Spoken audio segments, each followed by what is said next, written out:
بسم اللہ الرحمن الرحیم۔ السلام علیکم۔ ہم آپ کو اپنے چینل میں خوش آمدید کہتے ہیں۔ اگر ابھی تک آپ نے ہمارا چینل سبسکرائب نہیں کیا تو ہمارے چینل کو سبسکرائب کریں اور ساتھ بیل آئیکن کو پریس کریں تاکہ ہر نئی ویڈیو کی نوٹیفیکیشن آپ تک بروقت پہنچتی رہے۔ آج کی اس ویڈیو میں آپ کو یہ دعا پڑھنے کا طریقہ بتاؤں گا۔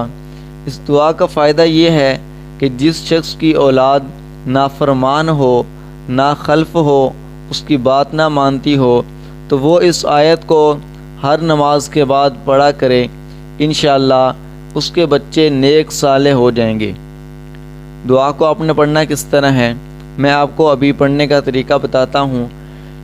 بسم اللہ الرحمن الرحیم۔ اصلح لی فی ذریتی، اصلح لی فی ذریتی۔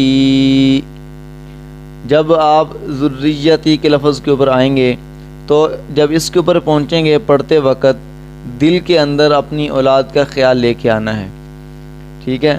اصلح لی فی ذریتی انی تبت الیک وانی من المسلمین، انی تبت الیک وانی من المسلمین۔